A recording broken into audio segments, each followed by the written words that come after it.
Jataka Tales, or Buddhist Birth Stories, Volume 1 by B. Fossball, narrated by Ara Reade.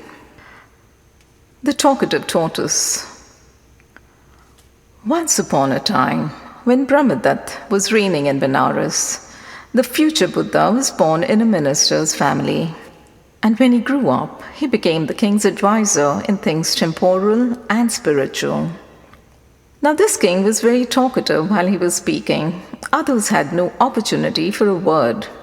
And the future Buddha, wanting to cure this talkativeness of his, was constantly seeking for some means of doing so. At that time, there was living in a pond in the Himalaya mountains a tortoise. Two young hansas, or wild ducks, who came to feed there, made friends with him.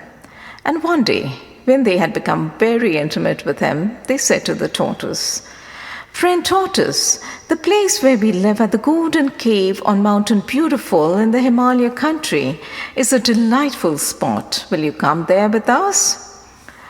"But how can I get there?" "We can take you if you can only hold your tongue and will say nothing to anybody." "Oh, that I can do. Take me with you." "That's right," said they. And making the tortoise bite hold of a stick, they themselves took the two ends in their teeth and flew up into the air. Seeing him thus carried by the hansas, some villagers called out, "Two wild ducks are carrying a tortoise along on a stick." Whereupon the tortoise wanted to say, "If my friends choose to carry me, what is that to you, you wretched slaves?" So just as the swift flight of the wild ducks had brought him over the king's palace in the city of Benares, he let go of the stick he was biting, and falling in the open courtyard, split in two.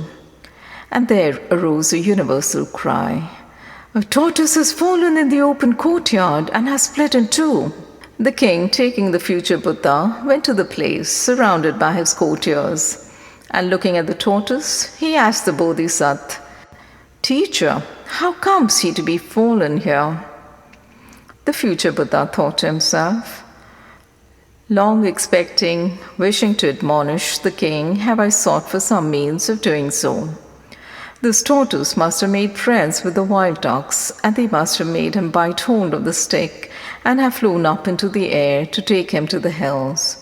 But he, being unable to hold his tongue when he hears anyone else talk, must have wanted to say something and let go the stick, and so must have fallen down from the sky and thus lost his life.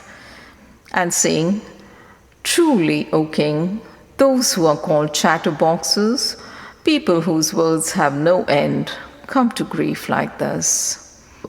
He uttered these verses. Verily, the tortoise killed himself whilst uttering his voice. Though he was holding tight the stick, by a word himself he slew. Behold him then, O excellent by strength, and speak wise words, not out of season. You see how much, by his talking overmuch, the tortoise fell into this wretched plight. The king saw that he was himself referred to and said, "O teacher, are you speaking of us?" And the Bodhisattva spake openly and said, "O great king, be it thou or be it any other, whoever talks beyond measure meets with some mishap like this." And the king henceforth refrained himself and became a man of few words.